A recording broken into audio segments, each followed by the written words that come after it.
Good afternoon. Welcome back to Special Report. And for the afternoon edition, we're waiting right now for Doug Ford to come out for his afternoon announcement. Today he's going to have with him the Deputy Premier, Christine Elliott, who's also the Minister of Health, and also Jill Dunlop. She is the Associate Minister of Children and Women's Issues.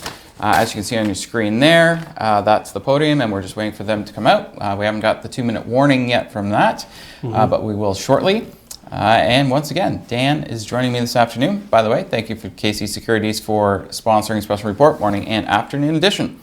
Just before I throw it over to you, if you want any shout-outs on Facebook, you can go to Facebook Live, put it in the chat there, and we'll say good afternoon to you on the TV here, or you can also put in, if you want to wish someone a happy birthday or anniversary, you can put it in there. Facebook Live is the only place where we see the chat live when we're on the air. All the other stuff we see when we are already over, so we can't do it live. So if you want to hit us up live, do it through Facebook Live. Absolutely. Good afternoon, Dan. Thank you for coming back, doing the weather. Yeah, good afternoon. Yes. Happy to be back. Are you enjoying the weather? I am. Today I'm very happy with our weather person. That's good. I'm glad. That's lucky because the previous 3 days not so happy. Well, but see, it was accurate. You were definitely accurate. You're right. It's going to rain for 60 hours. And you were accurate on that one. Yeah. Which explains the massive cloud that just basically hung over us for 60 hours worth of rain. It did. That was awesome. And we're out of it right now, but don't get too comfortable because we're probably going to see some more rain tomorrow Did you not night. promise me a nice weekend and a nice next week? Yes. Because our weather person last week promised me a nice week this week, and that didn't happen either. Okay. It's like you're teasing me. Well, I want... It is Canada Day. Tell me I'm not going to be rained on It's going to be hot. Oh, thank goodness. 30 degrees, looking at the long range for that. Okay, I can accept We'll have a good Canada Day. I can accept Very hot and humid. Okay, so currently we're sitting at 22 degrees, and it's pretty much mostly sunny out there. The odd cloud. Don't got to worry about any rain or anything like that. High UV index, 9. So again, if you're out, sunscreen, make sure you have that. And there's still a bit of a breeze, 32 kilometers an hour. Not too bad. We're going to get down to a low of 10 tonight. Clear. So it's going to be cool again. Yeah, you're probably going to have to put the heat on. We're not done with that yet. Yay. Because it's cool and it's not really that humid. So then tomorrow, look for Friday, is going to get up to a high of 27. Mostly sunny once again for the daytime. And some humidity in there. And again, going to be high UV index. So if you're out for extended periods of time, make sure you have sunscreen, hat, you're dressed properly. Then in the evening, things are going to get a little bit cloudier. It's going to go down to 18 Celsius overnight, so that's a lot warmer than it will be tonight. But then we're at 60% chance of showers, right? So. Okay, Doug Ford is there. We're going to cut over now. Well, good afternoon. Over the past few months, every person in Ontario has been impacted by the pandemic in one way or another. We've all made great sacrifices, and the obstacles we have faced as a province are unprecedented. And I know that we all feel some uncertainty about the future. But no matter what obstacle, no matter what challenge, your government will stand with you. And as Premier, I will always, always have your back. We've all been put to the test. We've faced numerous challenges, and some communities are feeling the impacts more than others. But as I've always said, it's not the challenge that defines us, but it's how we face it. This is not only an opportunity to work through these difficult times, but it's also an opportunity to grow as a people and as a province. And we could not have come this far without working together, without supporting one another. And that starts with our young people. As we chart a path for recovery, we have to keep them in mind. Many young people are struggling and they're uncertain about what lies ahead. We have to give them hope. We have to set them up for success, and we have to give them a chance to lead. They deserve a shot at the same opportunities for a good education, for a good job, and for a good life, just as much as anyone else. And that's why I launched the Premier's Council of Equality of Opportunity a few weeks ago. We're going to keep tearing down the barriers, everything that stands in the way of our young people reaching their full potential. So today, our government is taking further action to support our young people. We're investing more than $13 million through the Youth Opportunities Fund to support 43 community-driven and youth-led projects that will create opportunities for our young people and their families.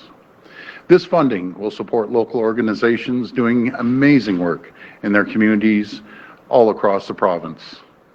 These grassroots organizations are making a real impact in their communities and supporting our next generation of leaders.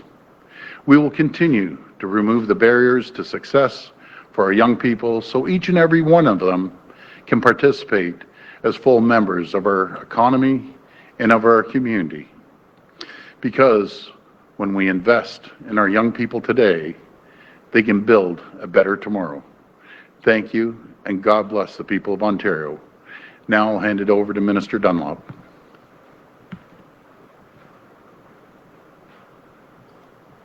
Good afternoon. I'm pleased to join Premier Ford today to announce the recipients of the 2020 Youth Opportunities Fund grants.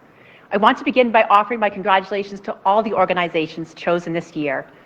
This fund is just one way our government is supporting local, community-driven, community-serving organizations and youth-led projects across Ontario.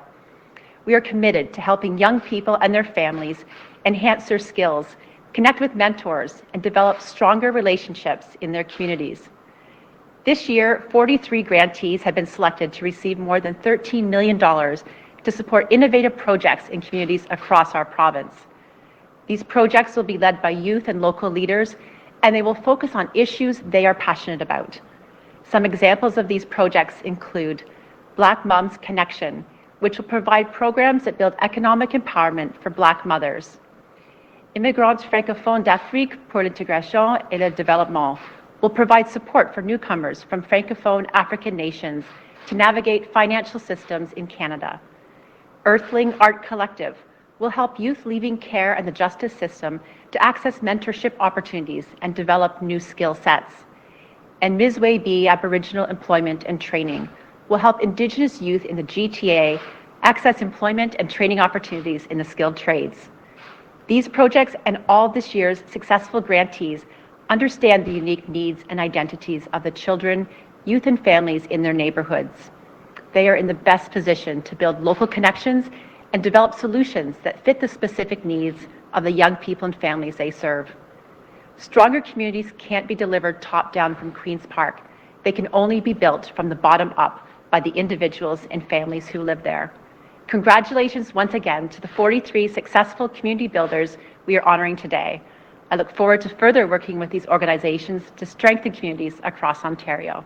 Thank you. Okay, we'll go to the phone line for questions. First question. First question comes from Christina Tenalia from CP24. Please go ahead. Hi, Christina. Hi there, Premier. Thank you so much for taking my call today. Can you hear me clearly? Yeah, I can hear you loud and clear. Okay. I just needed a minute to get my phones, and thank you for your time. My first question today, you've been clear that you don't support defunding the police, but Yes. It's almost inevitable now that this is what will happen here in Toronto after Mayor Tory's announcement today. Deputy Mayor Michael Thompson says that this is actually going to be a detasking of the police. So homelessness, domestic violence, addiction, social issues, assigning those responsibilities to other trained individuals. This also means, though, less money for the Toronto police, putting money towards those resources. I'm wondering why you don't support a detasking of the police, and should those who are specifically and specially trained to deal with homelessness, domestic violence, addiction, should they be tasked with responding to these calls or not? Well, first of all, I just don't believe in defunding the police. I think it's a massive error, and we can call it whatever it is. I believe in funding them, absolutely, when it comes to mental health issues, going on a call, which we are doing right now with certain areas. And we just gave the police additional money, no matter if it's about crime, guns and gangs, other areas. So when you call 911, we're short 100 police officers, you know, like you got to be kidding me. Let's increase funding for areas of community outreach, you know, building better relationships with communities. But just to cut them by, what, $100 million, I'm hearing? And like, I don't understand it. I do not believe in cutting police budgets. Simple as that. I believe in increasing them and supporting them when it comes to, again, community outreach and other areas, be it mental health issues on a call. Are they not trained for that? I agree. There should be better training for the police in those situations and bringing someone, an expert, along with them. But just remember, if you call 911, you don't have someone showing up in an emergency. There's 100 police officers short right now. And I hear the stories from the frontline police officers. Downtown, there might be 3 or 4 cars sometimes in all of downtown. You know, do you want that? I don't want it.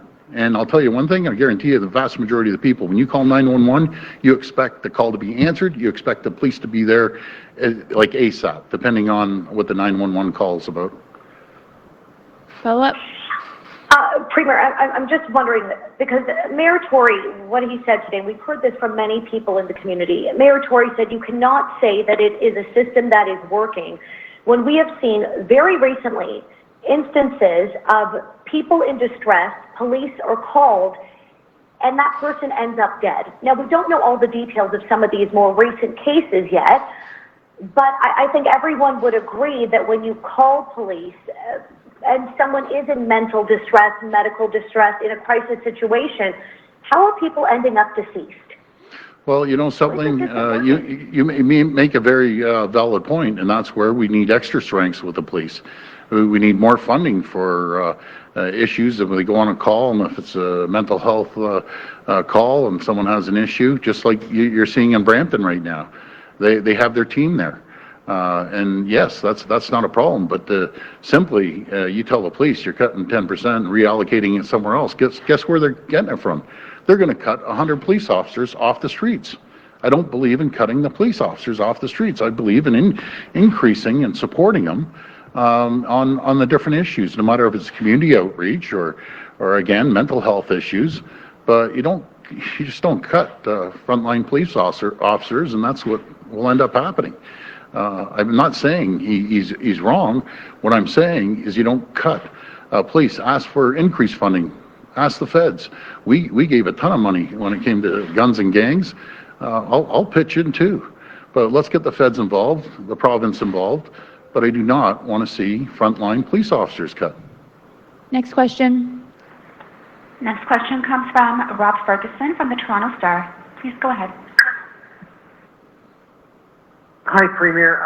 Hi, Rob. Just wanted to ask about this new report today from the Canadian Institutes of Health Information. It says Canada has been worse than the OECD countries in terms of nursing home deaths, quite higher than average. And what do you make of that? Well, you know something, Robert, if someone really understands that and actually, looks at percentages is one thing, but I just think it's a little unfair. They're comparing us to Spain, and I'll tell the people out there. So all of Canada is 6,900 deaths, and as far as I'm concerned, it's 6,900 too many in long-term care. We had another, I believe, 1,689, I'm not mistaken, in Ontario. That's 1,689 too many. But guess what? They're comparing 6,900 in Canada to Spain that has 18,000 deaths in long-term care. So the people that understand it, they look at it and they read it, and I just don't think it's fair, the percentages. But that's my opinion, and many others that read the same article. Follow-up? Okay, as a follow-up, you've promised to move the independent commission ahead to July. Yes. Into nursing homes. We are a week away from July. You haven't named a commissioner, terms of reference, a location, dates, anything like that. When is that coming? Well, that should be coming very shortly, and you'll be the first to hear about it. Next question. Next question comes from Lucas Meyer from News Talk 1010. Please go ahead. Thank you very much. Good afternoon, Premier. Hi, Lucas. Premier, as you saw as I'm sure you read on Mayor Tory's motion on the changes, there were actually calls for the province to do some things too. Yep. One of those is to review the Police Act and review and overhaul equipment and use of force regulations to emphasize de-escalation, Yep. And further methods, to address deadly force. So, the province taking a more active role in looking at its own legislation. Will you commit to that? Sure, I'd be more than happy to sit down and talk to the mayor and talk to other mayors within Ontario and get their input. But I also want to sit down and talk to the police as well. So that's what I think we need to do. And something. I'm not saying it's right or wrong. I just don't believe in cutting frontline police officers. What I do believe in is supporting them through the province or the feds to address these issues. And absolutely, I'd be more than happy to sit down and talk to anyone about this. And Premier, just kind of on a broader scale about this whole question, I mean, one of the suggestions by Councillor Carroll was allowing the city's Auditor General to be involved in provincial discussions around police budgets, because obviously the Police Act holds a lot of power. So just in a general sense, as Premier, are you willing to really look at giving municipal governments more control around police budgeting in a more general sense? Well, I'd be more than happy to sit down and talk to the municipalities, especially the large municipalities that are facing some issues. I'm always open for a good conversation, and have our Solicitor General there as well. And I'm always open to conversations. I never close the door on any idea, by the way. Next question. Next question comes from Mike Crawley from CBC. Please go ahead. Hi, Mike. Hi, Premier Ford. Today, we're seeing some calls from the tourism industry across Canada to open the borders a little more, allow international travelers in, perhaps from some selected countries, and dispense with the 14-day quarantine in some circumstances. I realize, of course, this is a federal issue, but you might have some thoughts on that. How do you feel about the idea of opening the border to some extent to allow international travelers to come in and help the tourism industry? Well, I talked to an expert in this, and his conversation kind of went like this. You're doing so well in Ontario and Canada, and looking at the numbers come down. And I said, well, what do you think about the second wave? He says, do you know when the second wave is going to happen? He says, when you fully open up and you let people from around the world come back into Canada. I know it's inevitable. We got to do it. I just don't think we're ready right now. You see what's happening down in the States. You look at Florida, you look at Texas, Arizona, California. I don't want to be those states. I want to protect the people here in Ontario, and I just think we're opening it up too early if the decision's made on July the 21st. I just don't think we're ready for people south of the border. And believe me, I love the Americans, make no mistake about it.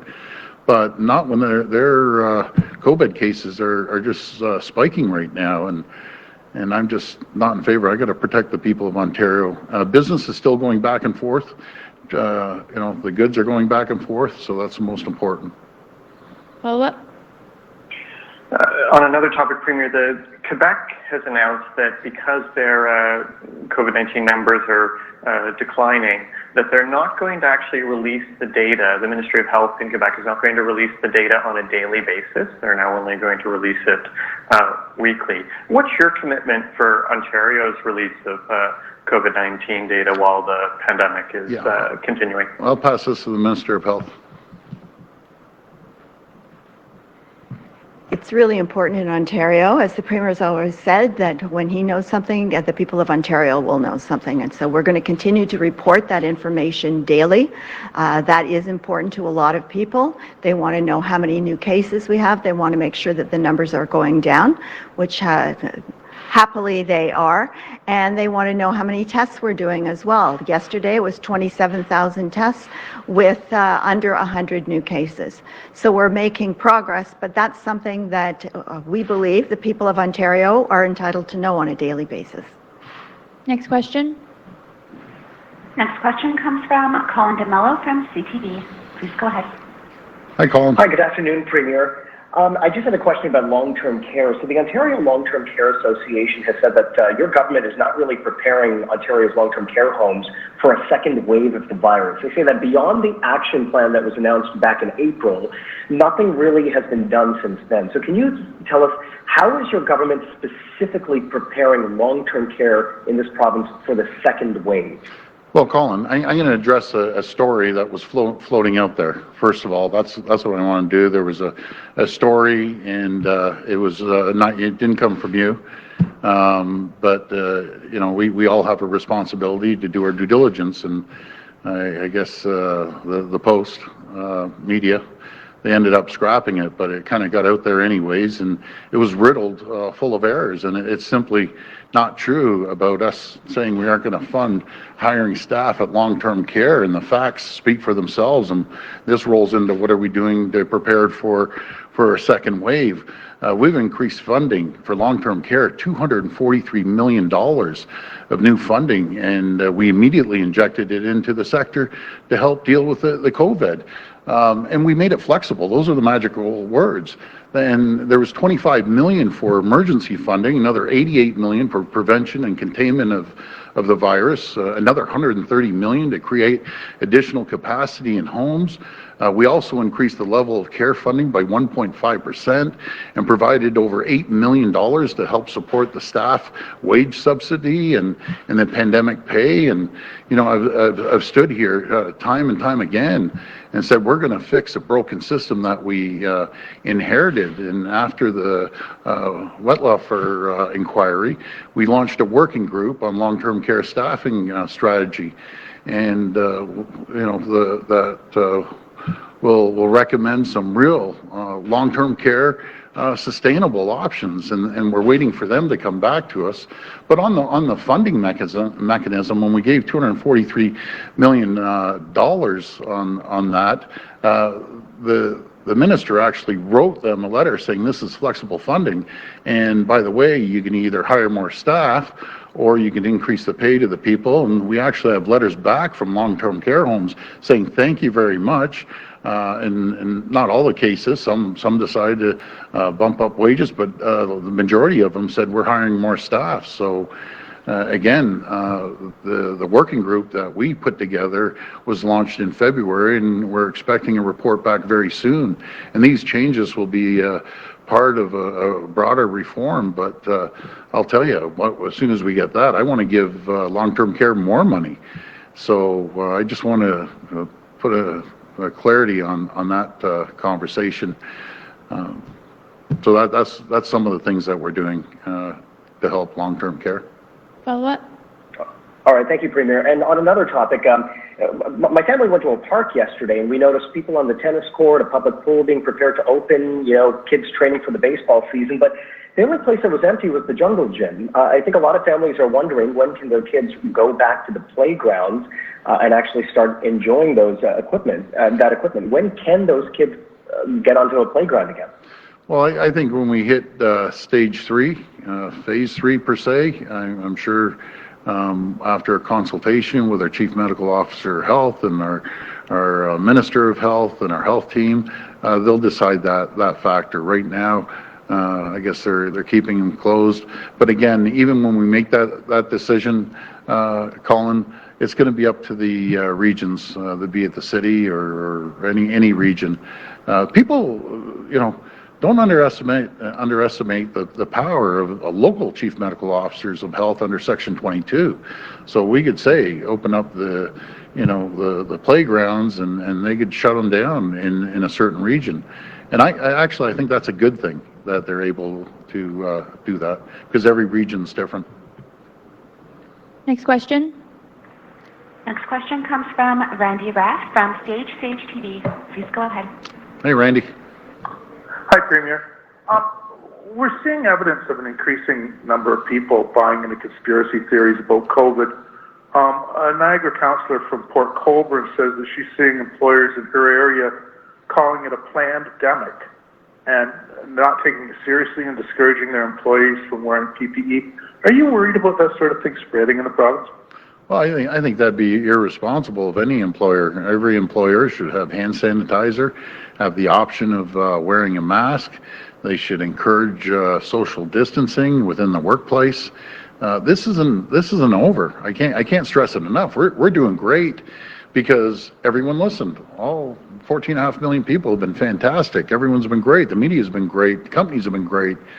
Have a champion minister of health, great doctors, great health teams, but man, this thing comes back.